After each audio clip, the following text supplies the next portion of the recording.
Hello students, welcome to acing chemistry classes. और हम लोग मॉलिक्यूलर स्ट्रक्चर के टॉपिक पे बात किए थे, राइट। मॉलिक्यूलर स्ट्रक्चर मैंने आपको बनाना सिखाया था पिछले क्लास में। इस क्लास में हम लोग डिस्कस करेंगे कि जो भी स्ट्रक्चर्स मैंने आपको दे रखे थे एज अ होमवर्क, वो सारे स्ट्रक्चर्स हम लोग अभी ड्रॉ करेंगे। और ये कंप्लीट होने के बाद मॉलिक्यूलर स्ट्रक्चर टॉपिक आपका कंप्लीट हो जाएगा और आपके अंदर इतनी कैपेबिलिटी हो जाएगी कि आप किसी भी कंपाउंड के स्ट्रक्चर को ड्रॉ कर सको। ठीक है, तो चलो हम लोग शुरू करते हैं। जो भी हम लोग के कंपाउंड्स थे, पहला कंपाउंड था आपके होमवर्क का Na2S। ठीक है, तो Na2S कंपाउंड अगर हम लोग देखें तो यहाँ पे सोडियम जो है ये मेटल है और 2 सोडियम है और सल्फर आपका नॉन मेटल है। तो सल्फर के आउटर मोस्ट ऑर्बिट में कितने इलेक्ट्रॉन्स हैं? 6 इलेक्ट्रॉन्स हैं। और सोडियम के आउटर मोस्ट ऑर्बिट में कितना इलेक्ट्रॉन है? 1 इलेक्ट्रॉन है। तो सोडियम अपना इलेक्ट्रॉन सल्फर को दे देगा। दोनों ही सोडियम अपने एक इलेक्ट्रॉन को अगर सल्फर को दे देंगे तो सोडियम जो 281 है 1 इलेक्ट्रॉन का लॉस कर जाएगा। तो दोनों सोडियम अगर अपने एक इलेक्ट्रॉन का लॉस कर जाएंगे तो ये लोग 281 से कहाँ पहुँच जाएंगे? 28। और ये क्या है भाई? ये इसके आउटर मोस्ट ऑर्बिट में 286 इलेक्ट्रॉन्स था, तो ये 2 इलेक्ट्रॉन को एक्सेप्ट करके 288 मतलब आर्गन के पास पहुंच जाएगा। ये आर्गन के स्ट्रक्चर को ये एक्वायर करेगा और ये दोनों ही क्या करेंगे? नियॉन के स्ट्रक्चर को एक्वायर करेंगे। ठीक है, तो आपका जो स्ट्रक्चर बन जाएगा वो कुछ ऐसा रहेगा, Na Na और इसके ऊपर प्लस चार्ज, इधर माइनस चार्ज, इसके ऊपर प्लस चार्ज और इधर माइनस चार्ज। तो सल्फर पे 2 माइनस और सोडियम पे एक प्लस चार्ज। ठीक है, CaH2 है अगला कंपाउंड। तो CaH2 का अगर हम लोग स्ट्रक्चर बनाएं तो कैल्शियम जो कि 2 इलेक्ट्रॉन का लॉस कर सकता है और हाइड्रोजन जिसका आउटर मोस्ट ऑर्बिट में 1 इलेक्ट्रॉन है और इसको 1 इलेक्ट्रॉन चाहिए। तो यहाँ पे कितने हाइड्रोजन्स हैं? यहाँ पे 2 हाइड्रोजन हैं। तो कैल्शियम क्या करेगा? अपने 1 इलेक्ट्रॉन को इस हाइड्रोजन को दे देगा और 1 इलेक्ट्रॉन को इस हाइड्रोजन को दे देगा।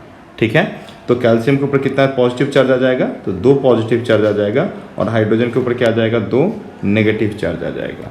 तो दोनों ही हाइड्रोजन पे एक नेगेटिव, मतलब 2 हाइड्रोजन है तो 2 नेगेटिव। तो कंपाउंड इलेक्ट्रिकली न्यूट्रल बना रहेगा। स्ट्रक्चर कैसा रहेगा? Ca+2 और H2 जो है इसके ऊपर -1 चार्ज रहेगा, है ना। ऐसा कंपाउंड इलेक्ट्रिकली न्यूट्रल रहेगा। Structure something looks like HCaH। यहाँ नेगेटिव, यहाँ पॉजिटिव, यहाँ पॉजिटिव, यहाँ नेगेटिव। ठीक है, तो कैल्शियम के ऊपर आपका 2 पॉजिटिव चार्ज आपको दिखेगा। क्लियर है? गुड। नेक्स्ट स्ट्रक्चर है H2O2।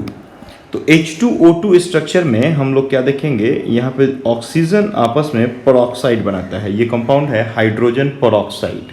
तो पेरोक्सिल लिंकेज को लेकर के हमने आपसे पहले बात किया था। तो पेरोक्सिल लिंकेज देखो, यहाँ पे ऑक्सीजन ऑक्सीजन के सिंगल बॉन्ड जहाँ भी हमको दिखती है हम इसको क्या कहते हैं? पेरोक्सिल लिंकेज कहते हैं। और दोनों ही ऑक्सीजन पे एक हाइड्रोजन को आप अटैच करवा दो।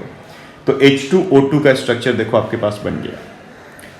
नेक्स्ट आपका कंपाउंड है PH3। तो फॉस्फोरस जिसके आउटर मोस्ट ऑर्बिट में कितने इलेक्ट्रॉन्स होते हैं? 5 इलेक्ट्रॉन्स होते हैं। 5 इलेक्ट्रॉन्स है फॉस्फोरस के आउटर मोस्ट ऑर्बिट में और ये 3 हाइड्रोजन के साथ में कोवैलेंटली बॉन्डेड हो जाएगा। तो PH3 का स्ट्रक्चर आपका कुछ ऐसा रहेगा। ठीक है, नेक्स्ट हम लोग देखें तो हम लोग का कंपाउंड है CO, carbon monoxide. CO compound में कार्बन जिसके आउटर मोस्ट ऑर्बिट में कितने इलेक्ट्रॉन्स होते हैं? 4। और ऑक्सीजन जिसके आउटर मोस्ट ऑर्बिट में कितने इलेक्ट्रॉन होते हैं? 6। तो कार्बन के आउटर मोस्ट ऑर्बिट के 4 इलेक्ट्रॉन और ऑक्सीजन के आउटर मोस्ट ऑर्बिट के 6 इलेक्ट्रॉन। तो सबसे पहले ऑक्सीजन क्या करेगा? कार्बन के साथ डबल बॉन्डेड हो जाएगा। डबल बॉन्डेड हो जाएगा, कोवैलेंटली बॉन्डेड हो जाएगा। तो ऑक्सीजन का कितना इलेक्ट्रॉन हो गया? 8 इलेक्ट्रॉन्स आउटर मोस्ट ऑर्बिट में हो गए ऑक्सीजन के। और कार्बन के पास कितने इलेक्ट्रॉन्स हो गए? तो अभी तक कार्बन के पास 6 इलेक्ट्रॉन हो गए। 4 अपने इलेक्ट्रॉन थे और 2 म्यूचुअल शेयरिंग से उसको मिल गया ऑक्सीजन के साथ, तो 6 इलेक्ट्रॉन्स हो गया। अब क्या करेगा ऑक्सीजन? वो एक कोऑर्डिनेट बॉन्ड कर देगा अपने एक लोन पेयर ऑफ इलेक्ट्रॉन का टुवर्ड कार्बन, जिससे उसको 2 और इलेक्ट्रॉन्स यहाँ के मिल गए। ये दोनों इलेक्ट्रॉन्स मिल गए। तो यहाँ पे कितने इलेक्ट्रॉन्स टोटल हो गए? 8 इलेक्ट्रॉन्स हो गए। 2 इलेक्ट्रॉन इसको मिला ऑक्सीजन से म्यूचुअल शेयरिंग करके और 2 इलेक्ट्रॉन इसको मिला कोऑर्डिनेट कोवैलेंट बॉन्डिंग करके। ठीक है, तो 8 इलेक्ट्रॉन्स यहाँ पे हो जाते हैं। नेक्स्ट हम लोग का जो कंपाउंड है वो है CO2, कार्बन मोनोऑक्साइड। तो कार्बन मोनोऑक्साइड में कार्बन सेंट्रल एटम हो जाएगा और कार्बन के आउटर मोस्ट ऑर्बिट में अभी हम लोगों ने बात किया कितने इलेक्ट्रॉन्स होते हैं? 4 इलेक्ट्रॉन्स होते हैं। तो ऑक्सीजन के आउटर मोस्ट ऑर्बिट के कितने इलेक्ट्रॉन्स हैं? 6 इलेक्ट्रॉन्स हैं। तो ऑक्सीजन के आउटर मोस्ट ऑर्बिट में 6 इलेक्ट्रॉन्स। कार्बन क्या करेगा? डबल बॉन्डेड हो जाएगा ऑक्सीजन की तरफ इधर, तो 8 इलेक्ट्रॉन्स इधर, और इधर भी डबल बॉन्डेड हो जाएगा तो इधर भी 8 इलेक्ट्रॉन्स। ठीक है, तो 8 इलेक्ट्रॉन्स देखिए सबके पास हो गया। तो ये आपका CO2 का स्ट्रक्चर हो जाता है। नेक्स्ट हम लोग बात कर सकते हैं HCN के स्ट्रक्चर को लेकर के। तो HCN के स्ट्रक्चर में हाइड्रोजन कार्बन के साथ सिंगल बॉन्डेड होता है और ट्रिपल बॉन्डेड हो जाएगा नाइट्रोजन के साथ, क्योंकि कार्बन के आउटर मोस्ट ऑर्बिट में 4 इलेक्ट्रॉन, तो 1 इलेक्ट्रॉन के साथ हाइड्रोजन के साथ बॉन्डेड हो गया, और नाइट्रोजन के आउटर मोस्ट ऑर्बिट में 5 इलेक्ट्रॉन, तो 5 इलेक्ट्रॉन तो 3 इलेक्ट्रॉन के साथ में वो जाकर के बॉन्ड बना लिया, कार्बन के साथ म्यूचुअल शेयरिंग कर लिया कोवेलेंट बॉन्डिंग में, तो 8 इलेक्ट्रॉन देखो इसके पास भी हो गया, और यहाँ पे भी कितने इलेक्ट्रॉन्स हो गए? 8 इलेक्ट्रॉन्स, और यहाँ पे भी इसका भी डुप्लेट रूल कंप्लीट हो गया, इसके पास भी 2 इलेक्ट्रॉन हो गया। ठीक है, चलिए नेक्स्ट हम लोग बात कर दे KCl, पोटेशियम साइनाइड कंपाउंड को। तो पोटेशियम साइनाइड K है और C ट्रिपल बॉन्डेड N रहेगा, C ट्रिपल बॉन्डेड N है। ठीक है, तो यहाँ पे कार्बन के आउटर मोस्ट ऑर्बिट में कितने इलेक्ट्रॉन्स? 4 इलेक्ट्रॉन्स। देखो वो 3 शेयरिंग किया नाइट्रोजन के साथ में, तो 7 इलेक्ट्रॉन हो गया कोवेलेंट बॉन्डिंग करके, और नाइट्रोजन के आउटर मोस्ट ऑर्बिट के 8 इलेक्ट्रॉन, 3 शेयरिंग किया तो 8 इसका भी हो गया। देखो 8 इसका हो गया, और इसके पास अभी कार्बन के पास अभी तक 7 इलेक्ट्रॉन है, 1 इलेक्ट्रॉन और चाहिए। पोटेशियम अपने आउटर मोस्ट ऑर्बिट से 1 इलेक्ट्रॉन को उठा करके दे देगा कार्बन को, तो पोटेशियम के ऊपर पॉजिटिव चार्ज और कार्बन के ऊपर नेगेटिव चार्ज। ठीक है, तो देखो अब इसके पास भी कितने इलेक्ट्रॉन्स हो गए? 7 पहले थे, 1 अभी आ गया, 8 हो गया, और ये भी अपना 1 इलेक्ट्रॉन का लॉस किया, तो लॉस करके आर्गन के स्ट्रक्चर को एक्वायर कर गया। तो ये कैसा दिखता है? ये ऐसा दिखता है K+CN-, ये कंपाउंड कुछ ऐसा दिखता है, C ट्रिपल बॉन्ड N होता है। ठीक है, तो ये आपका पोटेशियम साइनाइड हो गया। इसके बाद हम लोग बात कर दें तो NaOH। ठीक है, NaOH का स्ट्रक्चर कैसा रहेगा? तो सोडियम है, ऑक्सीजन है और हाइड्रोजन है। तो ऑक्सीजन हाइड्रोजन के बीच में अपना कोवेलेंट बॉन्डिंग हो जाता है, जिससे हाइड्रोजन का आपका क्या होता है? 2 इलेक्ट्रॉन कंप्लीट हो जाता है। ऑक्सीजन के आउटर मोस्ट ऑर्बिट में 6 इलेक्ट्रॉन इसका खुद का है, एक यहाँ पे म्यूचुअल शेयरिंग कर दिया हाइड्रोजन के साथ में, तो 7 हो गया। अब सोडियम अपने आउटर मोस्ट ऑर्बिट से 1 इलेक्ट्रॉन निकाल करके इसको दे देगा। ठीक है, तो कैसा बन जाएगा? Na+ और OH, ऑक्सीजन इलेक्ट्रॉन लिया सोडियम से, तो OH के ऊपर O के ऊपर माइनस चार्ज। ठीक है, तो Na+ और OH माइनस स्ट्रक्चर जो हम लोग बोलते हैं वो कुछ ऐसा होता है। देन बात कर दे N2O के स्ट्रक्चर में नाइट्रोजन के 2 एटम्स हैं, तो नाइट्रोजन आपस में पहले ट्रिपल बॉन्डेड हो जाता है ना, और नाइट्रोजन के पास क्या है? 2 लोन पेयर ऑफ इलेक्ट्रॉन्स हैं, ऐसे लोन पेयर ऑफ इलेक्ट्रॉन्स हैं। तो नाइट्रोजन एक ऑक्सीजन को, दोनों में से कोई भी एक नाइट्रोजन एक ऑक्सीजन को जिसके पास 6 इलेक्ट्रॉन्स हैं उसको कोऑर्डिनेट कर देगा, कोऑर्डिनेट कोवेलेंट बॉन्डिंग कर देगा। तो देखो N2O का स्ट्रक्चर बन गया, है ना, तो इसको आप ध्यान रखिए, N2O का स्ट्रक्चर ऐसा बनेगा। नेक्स्ट स्ट्रक्चर हम लोग का है N2O2, N2O3 और N2O4 और N2O5 भी होने वाला है। तो N2O4 और N2O5 देख लो इस साइड में पहला और दूसरा स्ट्रक्चर है, तो हम सारे स्ट्रक्चर्स को यहीं पे बना देते हैं। देखो N2O2 है, तो नाइट्रोजन जो है सो सेंट्रल एटम होगा। अब 2 नाइट्रोजन है तो दोनों नाइट्रोजन को सेंट्रल एटम बना दो। तो नाइट्रोजन को देखो हम बना दिए सेंट्रल एटम, और रहा यहाँ पे ऑक्सीजन, तो ऑक्सीजन हो गया बॉन्डेड एटम। अब दोनों सेंट्रल एटम में बॉन्डेड एटम को आप इक्वली डिस्ट्रीब्यूट कर दो। तो 2 अभी ऑक्सीजन है मेरे पास, तो आप क्या कर दो भाई, ऑक्सीजन तो अपना 3 बॉन्ड बनाएगा ही बनाएगा, तो ऑक्सीजन के आउटर मोस्ट ऑर्बिट का 5 इलेक्ट्रॉन 3 बॉन्ड बनाएगा, तो इधर ऑक्सीजन के साथ डबल बॉन्ड कर दो, इधर एक ऑक्सीजन के साथ डबल बॉन्ड कर दो। तो बॉन्डेड एटम को दोनों के ऊपर इक्वली बांट दो, एक ऑक्सीजन इधर को मिल गया तो एक ऑक्सीजन इधर को मिल गया। ठीक है, चलिए इसके बाद अब स्ट्रक्चर हो जाता है N2O3 का, एक और ऑक्सीजन आ गया। तो देखो नाइट्रोजन के पास हमको क्या दिख रहा है? एक लोन पेयर दोनों नाइट्रोजन के पास दिख रहा है। अब दोनों में से कोई एक नाइट्रोजन एक ऑक्सीजन को कोऑर्डिनेट कर देगा, तो N2O3 का स्ट्रक्चर हो गया। अब अगर ये N2O4 का स्ट्रक्चर हो जाता है, N2O4 कंपाउंड अगर आएगा तो क्या हो जाएगा? अब दूसरा वाला नाइट्रोजन एक ऑक्सीजन को कोऑर्डिनेट कर देगा, तो क्या हो जाएगा? N2O4 हो जाएगा। अब मान लो N2O5 आ गया, N2O5 हो गया, तो N2O5 अब कैसे बनेगा? तो अब एक ऑक्सीजन इस दोनों नाइट्रोजन के बीच में आ जाएगा। कहाँ पे आ जाएगा? दोनों के बीच में आ जाएगा, तो स्ट्रक्चर कुछ ऐसा हो जाएगा, है ना, दोनों सेंट्रल एटम के बीच में ऑक्सीजन इंसर्ट कर जाता है, तो N2O5 का स्ट्रक्चर हो गया। तो आप N2O2, N2O3, N2O4 और N2O5 का स्ट्रक्चर यहाँ पे देख पा रहे हैं कि यहाँ पे मैंने ड्रॉ कर दिया। ठीक है, चलिए नेक्स्ट कंपाउंड हम लोग देखें, अगला कंपाउंड हम लोग का HNO2, ठीक है।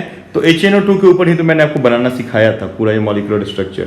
नाइट्रोजन सेंट्रल एटम, हाइड्रोजन को दूर कर दीजिए किससे, ऑक्सीजन से, नाइट्रोजन का ऑक्टेट कंप्लीट कीजिए तो डबल बॉन्ड O, तो देखिए आपका N2O3 बन गया। अब इसमें नाइट्रोजन के पास एक लोन पेयर अभी रह जाता है। अगर एक सेंट्रल एटम के पास लोन पेयर है तो सेंट्रल एटम कोऑर्डिनेट कर सकता है, तो सेंट्रल एटम कोऑर्डिनेट कर देगा। यहाँ पे जब N2O3 आएगा, एक और ऑक्सीजन आएगा, तो नाइट्रोजन एक कोऑर्डिनेट कर देगा एक ऑक्सीजन को, तो बन जाएगा N2HNO3। अब यहाँ पे देखो एक मैंने रेडिकल ले लिया था NO3 माइनस, नाइट्रेट रेडिकल को मैंने यहाँ पे ले लिया था। ये कैसे होगा, यहाँ पर देखो अगर इस बॉन्ड को हम तोड़ दें, हाइड्रोजन को हम तोड़ दें, है ना, ये तो एसिडिक है। जैसे आपको पिछले वीडियो में मैंने बताया था, पिछले क्लास में मैंने इस चीज़ को डिस्कस किया था कि अगर हम इस कंपाउंड को हीट करेंगे तो सबसे पहले कौन सा बॉन्ड टूट जाएगा, ऑक्सीजन हाइड्रोजन के बीच का बॉन्ड टूट जाएगा। तो यहाँ पे क्या हो जाएगा, H+ और O-, ठीक है। तो ये देखो, ये पूरे पार्ट को देखो तो ये क्या बना, NO3- बना ना। तो NO3- का स्ट्रक्चर कैसा रहेगा, N double bond O, coordinate O, और इस ऑक्सीजन पे -1 चार्ज आ गया और H+ को बाहर रिलीज कर दिया गया। तो यहाँ पे H+ क्या हो गया, रिलीज हो गया, है ना। तो ये बन गया आपका नाइट्रेट रेडिकल। ऐसे रेडिकल्स बनाना मैंने आपको पहले सिखाया था, है ना। पहले कहाँ पे सिखाया था, जब आपको H3PO2, H3PO3 और H3PO4 का स्ट्रक्चर बनाया था, और वहाँ पे बताया भी था कि ये क्वेश्चन नीट में पूछा हुआ है, ठीक है। चलिए, इसके बाद यहाँ पे आपका HNO2 का स्ट्रक्चर हो गया, HNO3 का स्ट्रक्चर हो गया और NO3- का भी स्ट्रक्चर हो गया। नेक्स्ट हम लोग बात करते हैं H2SO3, H2SO4, H2SO5, ये तीनों स्ट्रक्चर एक साथ में कैसे हम बना सकते हैं, ठीक है। तो देखो सल्फर यहाँ पे सेंट्रल एटम बनेगा। सेंट्रल एटम का सिलेक्शन आपको बहुत अच्छे से मैंने पिछले क्लास में सिखाया था। 2 हाइड्रोजन है तो दोनों हाइड्रोजन को सेंट्रल एटम से दूर कर दीजिए। सेंट्रल एटम को ऑक्सीजन के साथ में हाइड्रोजन को आप अटैच कर दीजिए सेंट्रल एटम से, किसके हेल्प से, किसके हेल्प में, ऑक्सीजन के हेल्प से। तो ऑक्सीजन के हेल्प से आप इसको अटैच कर दीजिए। अब सल्फर का देखो, सल्फर सेंट्रल एटम है, इसका ऑक्टेट कंप्लीट हो गया, राइट। इसका 6 इलेक्ट्रॉन था, देखो ये 8 हो गया, और बगल का ऑक्सीजन का भी देखो 8 हो गया, और हाइड्रोजन का भी आपका क्या हो गया, 2 इलेक्ट्रॉन हो गया। तो अब ये सल्फर क्या करेगा, कोऑर्डिनेट करना शुरू करेगा। तो ये H2SO3 है, तो सल्फर एक ऑक्सीजन को कोऑर्डिनेट कर देगा, तो देखो H2SO3 बन गया। अब आ जाएगा बात H2SO4 का, तो सल्फर एक और ऑक्सीजन को अगर यहाँ पे अपने इस लोन पेयर से एक और ऑक्सीजन को कोऑर्डिनेट कर दे तो H2SO4 का स्ट्रक्चर हो जाएगा। तो H2SO3 हो गया और H2SO4 हो गया। अब आएगा एक और ऑक्सीजन H2SO5। तो H2SO5 अगर आएगा तो सल्फर क्या करेगा, यहाँ पे एक ऑक्सीजन जो साइड का है ये परऑक्सी लिंकेज में चला जाएगा। कहाँ चला जाएगा, तुरंत ये परऑक्सी लिंकेज बनेगा, और परऑक्सी लिंकेज बन के ऐसा हो जाएगा, देखो यहाँ पे परऑक्सी लिंकेज बन गया, है ना। तो ये आपका क्या बन गया, H2SO5 बन गया, है ना। तो अब आप बोल सकते हो कि तब H2SO6 भी बना देते हैं, इस साइड में भी एक परऑक्सी लिंकेज लेकर के आते हैं। तो नहीं, ऐसा नहीं हो सकता। एक कंपाउंड एक ही परऑक्सी लिंकेज को कैरी कर सकता है, क्योंकि परऑक्सी लिंकेज जो होता है वो कंपाउंड को अनस्टेबल बनाने लगता है। तो अब आपके दिमाग में क्वेश्चन आएगा, क्या हर कंपाउंड में यही होगा कि एक ही परऑक्सी लिंकेज हम बना सकते हैं? तो नहीं, ऐसा जरूरी नहीं है। कुछ एक ऐसे कंपाउंड्स भी हैं जिसके पास एक से ज़्यादा परऑक्सी लिंकेज देखे जाते हैं, ठीक है। तो जैसे CrO5 ये एक कंपाउंड है, देखो यहाँ पे मैंने CrO5 एक कंपाउंड देख रखा है, बहुत इंपॉर्टेंट है। रिडॉक्स चैप्टर में हमेशा यहाँ से क्वेश्चन आता है। CrO5 का देखो आपका कैसा रहेगा स्ट्रक्चर, ये देखो एक परऑक्सी आपको इस साइड में दिखा, ऑक्सीजन ऑक्सीजन का सिंगल बॉन्ड, और यहाँ पर भी देखिए ऑक्सीजन ऑक्सीजन का सिंगल बॉन्ड आपको दिखा। देखो CrO5 कंपाउंड में आपको 2 जगह पे परऑक्सी लिंकेज दिख रहा है, एक यहाँ पे दिख रहा है और एक यहाँ पे दिख रहा है। बटरफ्लाई टाइप का स्ट्रक्चर बनता है। यहाँ पे हमेशा पूछा जाता है कि क्रोमियम के ऊपर में क्या ऑक्सीडेशन स्टेट है, ये रिडॉक्स में बहुत ज़्यादा पूछा जाता है, और जो लोग स्ट्रक्चर ड्रॉ कर पाएंगे सिर्फ वही इसका ऑक्सीडेशन स्टेट बता पाएंगे। यहाँ पे +6 ऑक्सीडेशन स्टेट होता है, ठीक है। चलिए, तो नेक्स्ट हम लोग बात करें CrO5 के बाद कि H2S2O3, आप थोड़ा गौर करना। तो देखो यहाँ पे O3 से लेकर के O4, O5, O6, O7 और O8 तक के मैंने सारे स्ट्रक्चर्स यहाँ पे बता दिया आपको एक ही सीरीज के, जिसमें H2S2O3, H2S2O7 ओलियम, ये बहुत इंपॉर्टेंट होता है। यहाँ से आपका AIPMT में क्वेश्चन आ चुका है, ये आपका AIPMT या नीट में क्वेश्चन यहाँ पे पूछा जा चुका है H2S2O7 पे, ठीक है। तो हम लोग स्ट्रक्चर ड्रॉ करते हैं। चलो H2S2O3 से शुरू करते हैं और H2S2O8 तक का सारा स्ट्रक्चर ड्रॉ करते हैं। यहाँ पर देखो दो सल्फर है, दो सल्फर है तो दो सेंट्रल एटम ड्रॉ कर दो, दोनों सल्फर को आप सेंट्रल एटम बना दो, ठीक है। और जितने भी बॉन्डेड एटम्स हैं वो दोनों ही सेंट्रल एटम में इक्वली डिस्ट्रीब्यूट कर दो, ठीक है। तो यहाँ पे दो सल्फर तो हो गया, अब दो हाइड्रोजन है और तीन ऑक्सीजन है। तो सबसे पहले दो हाइड्रोजन दो ऑक्सीजन दोनों में बांट दो और एक ऑक्सीजन को अभी बचा के रखो। तो क्या हो गया भाई, सल्फर का आउटर मोस्ट ऑर्बिट का 6 इलेक्ट्रॉन, तो 6 इलेक्ट्रॉन सल्फर का आउटर मोस्ट ऑर्बिट का, है ना। अब यहाँ पे क्या हो जाएगा, एक OH, एक ऑक्सीजन एक हाइड्रोजन, एक ऑक्सीजन एक हाइड्रोजन, हाइड्रोजन को हम लोग दूर कर दिया सेंट्रल एटम से ऑक्सीजन के हेल्प से, ठीक है। रूल्स हमेशा आप फॉलो करो, जो भी रूल्स मैंने आपको पिछले क्लास में बताया था वो रूल्स आप फॉलो करो, ठीक है। तो ये बन गया आपका H2S2O2। अब देखो एक और ऑक्सीजन मेरे पास बचा हुआ है, एक ऑक्सीजन है, H2S2O3 मेरा कंपाउंड है। तो कोई भी एक सल्फर एक ऑक्सीजन को अपने लोन पेयर से कोऑर्डिनेट कर देगा, तो क्या बन जाएगा, H2S2O3 बन गया। अब अगर एक और ऑक्सीजन आता है और कंपाउंड हो जाता है H2S2O4, तो O4 हो जाता है, तो क्या करेंगे, अब दूसरा वाला सल्फर एक ऑक्सीजन को कोऑर्डिनेट कर देगा। अब एक ही सल्फर से दो आप कोऑर्डिनेट मत करवाओ, सिमेट्री आप मेंटेन करो कंपाउंड का, ठीक है। तो ये बन जाएगा H2S2O4। एक और ऑक्सीजन अगर आ गया, H2S2O5 अगर कंपाउंड हो गया, तो क्या होगा, कोई भी एक सल्फर अपना दूसरे कोऑर्डिनेट को, दूसरे लोन पेयर को कोऑर्डिनेट कर देगा एक ऑक्सीजन को। O6 आएगा तो ये अब एक और कोऑर्डिनेट कर देगा, तो H2S2O6 हो गया। अब O7 आएगा तो अब क्या कोई कोऑर्डिनेट रहा, अब क्या कोई लोन पेयर बाकी रहा जहां से कोऑर्डिनेट किया जा सके, तो नहीं। तो इस केस में क्या होता है, बीच में आ जाएगा, सेंट्रल एटम के बीच में ऑक्सीजन आ जाएगा। तो चलो भाई सेंट्रल एटम के बीच में जगह बनाते हैं, ऑक्सीजन को लेके आते हैं वहां पे। तो एक ऑक्सीजन देखो सेंट्रल एटम के बीच में आ गया, यहाँ पे आ गया, ठीक है। तो क्या बन गया, H2S2O7। अब देखो AIPMT यहाँ पे क्वेश्चन पूछा था एक बार कि which of the following compound will show SOS pattern of bonding. तो आप देखो यहाँ पे आपको दिख रहा है SOS पैटर्न ऑफ बॉन्डिंग, है ना। तो ये तो मतलब लोग पढ़ेंगे कि ये क्या है SOS, लेकिन जो ओलियम का स्ट्रक्चर जानता है जिसका मॉलिक्यूलर स्ट्रक्चर का पार्ट बहुत अच्छा है, जिसने बार बार प्रैक्टिस किया है, सिर्फ वही इस क्वेश्चन को कर पाएगा, और बाकी लोग सोचते रह जाएंगे कि ये कहाँ से क्वेश्चन पूछा, है ना। तो इसीलिए ये पार्ट बहुत इंपॉर्टेंट है, ये आगे जाकर के इनऑर्गेनिक और ऑर्गेनिक में आपको मतलब इतना हेल्प करेगा कि एक डिफरेंस दिखेगा, जिनको स्ट्रक्चर आता है और जिनको स्ट्रक्चर नहीं आता है, ऐसे दो स्टूडेंट्स की कैटेगरी बन जाएगी क्लास में, है ना। तो इसीलिए मॉलिक्यूलर स्ट्रक्चर को बहुत ही अच्छे से सीखिए, बहुत ज़रूरी है ये सीखना। तो ये आपका हो गया ओलियम का स्ट्रक्चर। ऐसे ओलियम कंपाउंड भी बहुत इंपॉर्टेंट होता है, H2SO4 में हम लोग पढ़ेंगे H2SO4 का प्रिपरेशन में। तो ये हो गया आपका H2S2O7। अब है H2S2O8, तो एक और ऑक्सीजन आ गया।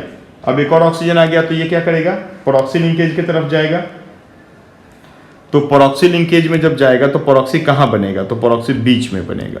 परऑक्सी कहाँ बनेगा, परऑक्सी यहाँ बीच में बनेगा, ठीक है, दोनों सेंट्रल एटम के बीच में। तो यहाँ पे आ गया परऑक्सी लिंकेज। तो H2S2O8 का स्ट्रक्चर आपका हो गया, ठीक है।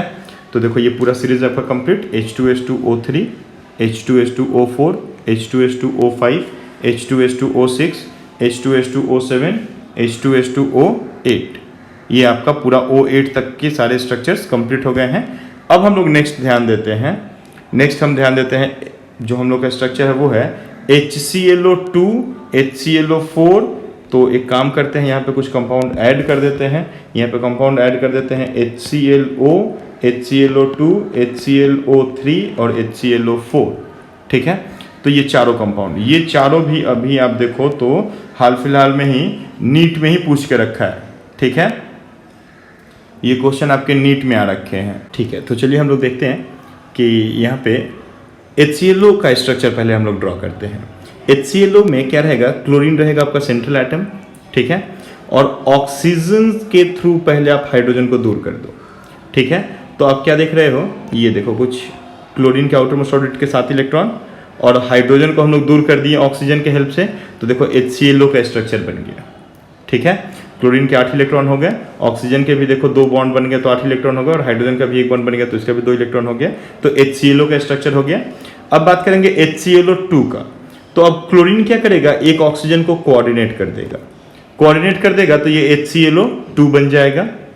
अब अगर एक और ऑक्सीजन आ गया HClO3 की तरफ चले जाएंगे तो HClO3 में एक और कोऑर्डिनेट कर देगा तो HClO3 बन गया। और HClO4 जब आ गया तो क्लोरीन के पास एक और अभी लोन पेयर बचा हुआ है तो वहां से एक और कोऑर्डिनेट कर दिया जाएगा तो ये HClO4 बन जाएगा। ठीक है, तो यहां पर देखो ये कुछ ऐसा हो गया। अब बात करें कि नीट इस पे क्वेश्चन क्या पूछा था, तो नीट इसका एसिडिक स्ट्रेंथ का ऑर्डर पूछा था। तो चलो इधर साइड में हम एक फंडा लिख ही देते हैं।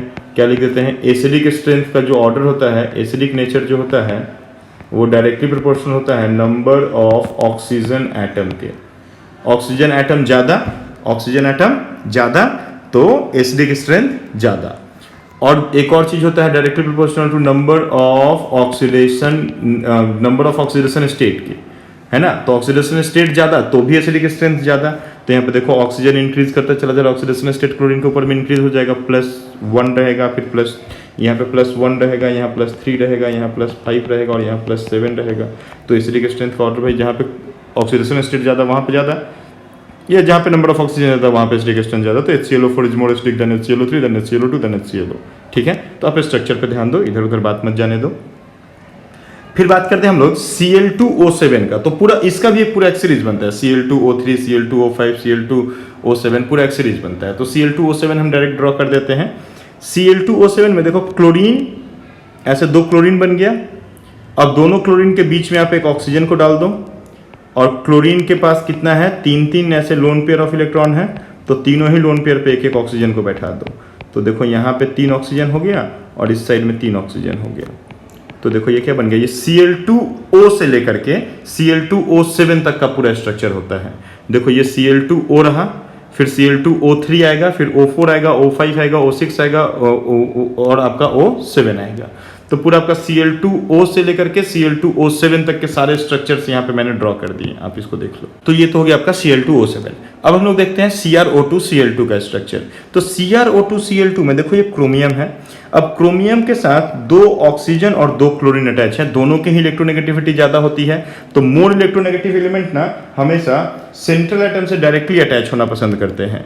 तो ये क्या हो जाएगा आपका, एक क्लोरीन, देखो दोनों क्लोरीन ऐसे सिंगल बॉन्डेड आकर के Cr से अटैच हो जाएगा और ये लोग कोऑर्डिनेट बॉन्ड से आकर के ऑक्सीजन से अटैच हो जाएगा, दोनों ऑक्सीजन। तो CrO2Cl2 का स्ट्रक्चर आपका कुछ ऐसा दिखेगा। ठीक है, चलो इसके बाद हम लोग बात कर दें, अगला स्ट्रक्चर है C3O2। तो देखो C3O2, ये ऑर्गेनिक में आपको ये स्ट्रक्चर देखने को मिलेगा, ऑर्गेनिक कंपाउंड में एसिड पढ़ते हुए ये स्ट्रक्चर देखने को मिलेगा। तो C3O2 का स्ट्रक्चर कुछ ऐसा रहेगा। देन आप बात करते हैं CaOCl2, ब्लीचिंग पाउडर है। तो ब्लीचिंग पाउडर में क्या रहेगा, एक कैल्शियम, ठीक है, कैल्शियम जाकर के आपका अटैच्ड हो गया है किसके साथ में, OCl2 के साथ में। तो एक OCl रहेगा, ठीक है, और एक आपका एक Cl यहाँ पे रहेगा। ठीक है, तो ये आपका CaOCl2 का स्ट्रक्चर बन गया। ठीक है, देन है CaC2। ये बहुत इंपॉर्टेंट स्ट्रक्चर है भाई, बहुत इंपॉर्टेंट। ठीक है, CaC2 ये तो इंडिया का हर एंट्रेंस पूछ चुका है ना। क्वेश्चन क्या होता है बात करते हैं, पहले स्ट्रक्चर ड्रॉ करते हैं, बिना स्ट्रक्चर के वो क्वेश्चन भी नहीं बनेगा। कैल्शियम है और 2 कार्बन है, कैल्शियम कार्बाइड इसको बोलते हैं। यहाँ पे कार्बन आपस में ट्रिपल बॉन्डेड हो जाता है और कैल्शियम, कार्बन को तो 4 बॉन्ड बनाना है, 4 इलेक्ट्रॉन उसको चाहिए, आपस में 3 बॉन्ड वो लोग बना लेते हैं। अब ये एक कैल्शियम क्या करेगा, अपना एक इलेक्ट्रॉन दे देगा इस कार्बन को और अपना एक दूसरा इलेक्ट्रॉन दे देगा इस कार्बन को, क्योंकि कैल्शियम 2 इलेक्ट्रॉन लॉस करेगा। तो कैल्शियम अपने ऊपर 2 पॉजिटिव चार्ज ले लेता है और दोनों ही कार्बन पे क्या आता है, 2 नेगेटिव चार्ज आ जाता है। तो CaC2 का स्ट्रक्चर बन गया। ठीक है, अब यहाँ पे क्वेश्चन पता है क्या आता है, क्वेश्चन आता है how many sigma and pi bond are present between 2 carbon atom in calcium carbide. How many sigma and pi bond are present between 2 carbon atom in calcium carbide. तो देखो कैल्शियम कार्बाइड में 2 carbon atom के बीच में कितने number of bond बना है, 3 bond बना है। 3 बॉन्ड में एक सिग्मा बॉन्ड होगा और 2 पाई बॉन्ड होगा। तो 1 सिग्मा एंड 2 पाई। कोई भी एटम के बीच में, किसी भी 2 एटम के बीच में जो पहला बॉन्ड बनता है उसको सिग्मा कहते हैं और उसके बाद जो भी बॉन्ड्स बनते हैं सबको पाई कहते हैं। ये आप केमिकल बॉन्ड में पढ़ोगे, केमिकल बॉन्ड के वैलेंस बॉन्ड थ्योरी में आपको पढ़ाया जाएगा, तो आप इस चीज को जान के रखो। तो यहाँ पे ट्रिपल बॉन्ड है तो 1 सिग्मा 2 पाई हो जाएगा। ये क्वेश्चन इंडिया का हर एक एंट्रेंस पूछ चुका है, ठीक है। चलिए नेक्स्ट स्ट्रक्चर हम लोग का O3 का ओजोन का स्ट्रक्चर बनाना है। तो ओजोन का स्ट्रक्चर आप ऐसे बना लो, O डबल बॉन्ड O और यहाँ पे ऑक्सीजन के ऊपर में कोऑर्डिनेट कर दो, किसी भी एक ऑक्सीजन से दूसरे ऑक्सीजन को कोऑर्डिनेट कर दो, तो ये आपका O3 का स्ट्रक्चर बन गया, ठीक है। इसके बाद हम लोग बात करते हैं P4 P4O6 और P4O10 का स्ट्रक्चर बनाने का। ये स्ट्रक्चर हम कैसे बना सकते हैं? तो P4 का स्ट्रक्चर बनाना है तो चलो हम एक थोड़ा सा मस्ती कर देते हैं। देखो 4 पेशेंट्स हैं, 4 अलग अलग कॉर्नर में, और सारे पेशेंट्स अपने अपने दुख को एक दूसरे के साथ बांटते रहते हैं, तो सब आपस में एक बॉन्डेड होते ही हैं, सब आपस में एक एक बॉन्ड बना के रखते हैं, ठीक है। अब बताओ 4 कॉर्नर में अगर पेशेंट है, 4 अलग अलग कॉर्नर में पेशेंट है, तो डॉक्टर कहाँ होगा? डॉक्टर कहाँ होगा? बीच में होगा। तो डॉक्टर का सिंबल आप दे दो बीच में, देखो, ठीक है। तो ये हो गया P4 का स्ट्रक्चर। इसमें क्या है, एक फास्फोरस बाकी के तीनों फास्फोरस के साथ अटैच रहता है। एक फास्फोरस, कोई भी एक फास्फोरस आप देख लो, वो बाकी के तीनों फास्फोरस के साथ में बॉन्ड बनाए हुए होगा, है ना, बाकी के तीनों फास्फोरस के साथ बॉन्ड बनाए हुए हैं, ठीक है। तो ये होता है P4 का स्ट्रक्चर। अब P4O6 क्या होगा? तो P4O6 होगा कि यहाँ पे जितना भी फास्फोरस का बॉन्ड है, एक बार थोड़ा बॉन्ड का नंबर काउंट करो तो कितना बॉन्ड है, तो 6 बॉन्ड होगा। P4 का यहाँ पे फास्फोरस के बीच में कितना बॉन्ड होगा? 6 बॉन्ड होगा। 6 बॉन्ड देखोगे कैसे कैसे, देखो एक एक करके मिटाना शुरू करते हैं। 1 bond, 2 bond, 3 bond, 4 bond, 5 bond, 6 bond, है ना। तो 6 बॉन्ड होता है। अब क्या होगा, इस जितने भी बॉन्ड्स हैं फास्फोरस के, उन सारे बॉन्ड्स में बीच में एक एक हाइड्रोजन आ जाए, बीच में एक एक ऑक्सीजन आ जाएगा। हर फास्फोरस के बीच में एक ऑक्सीजन आ जाएगा। तो हर फास्फोरस के बीच में एक ऑक्सीजन आ जाएगा। तो देखो हर फास्फोरस के बीच में एक ऑक्सीजन आ जाएगा। अब इस दोनों के बीच में भी एक ऑक्सीजन आ जाएगा और इस दोनों के बीच में भी एक ऑक्सीजन आ जाएगा, ठीक है। तो देखो P4O6 बन गया। 6 बॉन्ड था, 6 ऑक्सीजन अपना अपना जगह ले लिया। अब हर फास्फोरस के पास क्या है, एक एक लोन पेयर ऑफ इलेक्ट्रॉन बचा हुआ है। तो P4O10 जब हो गया तो 4 ऑक्सीजन और आ गया, तो चारों फास्फोरस क्या कर दिया, एक एक को कोऑर्डिनेट कोवेलेंट बॉन्डिंग कर दिया, ठीक है। तो अब ध्यान दो, P4O10 बन गया, तो P4 बना, P4O6 बना और P4O10 बना। क्लियर है मेरी बात? Good, very good. नेक्स्ट हम लोग बात करते हैं S6 और S8 का। तो आपका स्ट्रक्चर है S6, ठीक है। अगला स्ट्रक्चर S6 और S8 है। तो S6 मतलब हम संजय सिंह, है ना।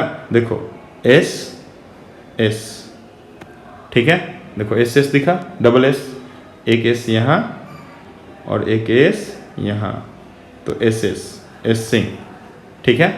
हर एक कॉर्नर पे ना बेटा एक एक सल्फर लगा दीजिए, है ना, एक एक सल्फर लगा दीजिए। आपके लिए पता है डबल S का मतलब क्या होता है? श्योरली सक्सेस, ठीक है, और surely success with S Singh sir, ठीक है। तो इस चीज़ को ध्यान रखिएगा। और बहुत जल्दी आप पहुंचोगे, कहाँ पे पहुंचोगे? चेयर पे बैठोगे। किसके चेयर पे बैठोगे? IITs में जाकर के IITs के लेक्चर रूम में चेयर पे बैठोगे। तो श्योरली सक्सेस लेकर के सीधा चेयर पे बैठोगे। S6 का जो शेप होता है वो चेयर शेप्ड होता है। तो S6 कंपाउंड चेयर के जैसा दिख रहा है, देखो, है ना। तो कुर्सी पे वही बैठेगा जो सक्सेसफुल होगा, ठीक है ना। तो ध्यान रखिएगा SS, है ना। इसके बाद S8 का स्ट्रक्चर आता है। S8 का स्ट्रक्चर है तो जो चेयर पे बैठता है उसके सर पे क्या होता है? क्राउन होता है। उसके सर पे क्या होता है? क्राउन होता है। तो S8 क्राउन शेप्ड बनता है, देखो क्राउन शेप्ड होता है। ऐसे थोड़ा सा हंसने के लिए बोल सकते हैं, धमाल पिक्चर में W ढूंढ लो। देखो यहाँ पर W दिख रहा है ना, तो बस ये W है भैया। अब W के नीचे बहुत खजाना है, ठीक है। तो ये सब स्ट्रक्चर भी वैसा ही खजाना है, ठीक है। तो आपको क्या करना है, ये देखो हर कॉर्नर पे एक एक सल्फर अटैच है। तो S8 बन गया। और S8 कैसा शेप्ड होता है? तो क्राउन शेप्ड होता है। जो चेयर पे बैठता है उसके सर पे क्राउन होता है। तो S6 और S8, S6 चेयर शेप्ड और S8 क्राउन शेप्ड, याद रहेगा। तो ये हो गया आपका S6 और S8 का स्ट्रक्चर। नेक्स्ट है आपका NOCl, Na2 H2O3 और HOCl। देखो ये NOCl जो है ना, ये आपका जो NOCl कंपाउंड है, NOCl 2006 IITs और फिर 2017 मेंस है ना, 2017 2018 मेंस में ये क्वेश्चन आ चुका है। इसके एकदम स्ट्रक्चर में ही क्वेश्चन पूछा गया है, तो इसका स्ट्रक्चर आपको आना चाहिए। NOCl का स्ट्रक्चर होता है, नाइट्रोजन जो है ये डबल बॉन्डेड होता है एक ऑक्सीजन के साथ में और सिंगल बॉन्डेड होता है क्लोरीन के साथ में। NOCl का स्ट्रक्चर देख लो, नाइट्रोजन का 3 बॉन्ड बन गया, नाइट्रोजन सेंट्रल एटम बनेगा और नाइट्रोजन का सेंट्रल एटम बना करके इसको क्लोरीन और ऑक्सीजन के साथ, हम अभी थोड़ी देर पहले बताए भी थे, जिसकी इलेक्ट्रोनेगेटिविटी बहुत ज़्यादा होती है वो डायरेक्टली सेंट्रल एटम से जुड़ना पसंद करते हैं। तो यहाँ पे क्लोरीन और ऑक्सीजन दोनों की इलेक्ट्रोनेगेटिविटी ज़्यादा है, तो डायरेक्टली सेंट्रल एटम से हम उसको जोड़ दिए, सेंट्रल एटम का ऑक्टेट भी कंप्लीट हो गया आपका। ठीक है, तो NOCl का स्ट्रक्चर, इसको थायोनाइल क्लोराइड कहते हैं, थायोनाइल क्लोराइड कहते हैं, या इसको टिल्डन रिएजेंट के नाम से भी जानते हैं, ऑर्गेनिक में इसको टिल्डन्स रिएजेंट कहते हैं। ठीक है, क्वेश्चन पूछा गया था प्रोटीन के ऊपर में थायोनाइल क्लोराइड का स्ट्रक्चर, थायोनाइल क्लोराइड का रिएक्शन होगा तो क्या प्रोडक्ट बनेगा, तो चलो हम उसको ऑर्गेनिक में डिस्कस कर लेंगे। ठीक है, इसके बाद है Na2H2O3, तो Na2H2O3 से पहले हम HOCl का स्ट्रक्चर बना देते हैं। HOCl IIT 2005 का क्वेश्चन था, प्रोटीन के ऊपर में HOCl का अटैक करके प्रोडक्ट बताना था, तो जब तक स्ट्रक्चर नहीं तब तक प्रोडक्ट नहीं। ठीक है, तो ये आपका HOCl का स्ट्रक्चर है। ठीक है, HOCl का स्ट्रक्चर ये है, हाइपोक्लोरस एसिड इसको कहते हैं। तो अभी थोड़ी देर पहले भी हम लोग HClO तो बनाए ही थे, यही तो है HClO, देखो HClO, स्ट्रक्चर बस अलग हो गया, हम यहाँ पे बता दिया आपको, इसका नाम क्या है भाई, हाइपोक्लोरस एसिड। अब बात करते हैं हम लोग Na2H2O3 का। तो Na2H2O3 स्ट्रक्चर और आपका रिडॉक्स में ये पूछा जाता है, अक्सर रिडॉक्स में देखा जाता है। तो यहाँ पे देखो सल्फर बन गया सेंट्रल एटम, और जैसे कि हम लोगों ने बात किया था कि मेटल्स को, एक्टिव मेटल्स को दूर भगा देना है, तो हम दूर भगा दिए सेंट्रल एटम से। अब यहाँ पे सल्फर के पास क्या हो गया, दो लोन पेयर ऑफ इलेक्ट्रॉन रह गया, तो एक लोन पेयर से ऑक्सीजन को अटैच कर दीजिए और दूसरे लोन पेयर से एक सल्फर को अटैच कर दीजिए। अब रिडॉक्स में क्वेश्चन पूछता है हमेशा सल्फर का ऑक्सीडेशन स्टेट, देखो अब समझने वाले मेरे क्वेश्चन को समझ गए। ठीक है, तो ये हो गया आपका Na2H2O3 का स्ट्रक्चर। तो आपका जो भी मॉलिक्यूलर स्ट्रक्चर मैंने आपको दे रखा था, मैंने सब यहाँ पे ड्रॉ कर दिया, आप प्रैक्टिस करो और मॉलिक्यूलर स्ट्रक्चर्स के ऊपर में। ठीक है, अब चैप्टर्स में जब हम लोग इनऑर्गेनिक में और ऑर्गेनिक में जब हम लोग होंगे तो अलग अलग कंपाउंड्स हम लोग के सामने आएगा। मोस्ट ऑफ इन्हीं जितना स्ट्रक्चर हम लोग देखें इन्हीं में से हम लोग के काम आ जाएगा। और भी कुछ स्ट्रक्चर्स हैं लाइक आपका KMnO4, K2Cr2O7 में भी शायद मैंने बता दिया था पिछले क्लास में ही, तो वो सारे स्ट्रक्चर्स, ये सारे स्ट्रक्चर्स आपके बहुत काम आने वाले हैं, तो आप इन सब के ऊपर अच्छे से प्रैक्टिस करो। और कुछ बचे खुचे जो स्ट्रक्चर्स है वो हम लोग चैप्टर में पढ़ते हुए देख लेंगे। ठीक है।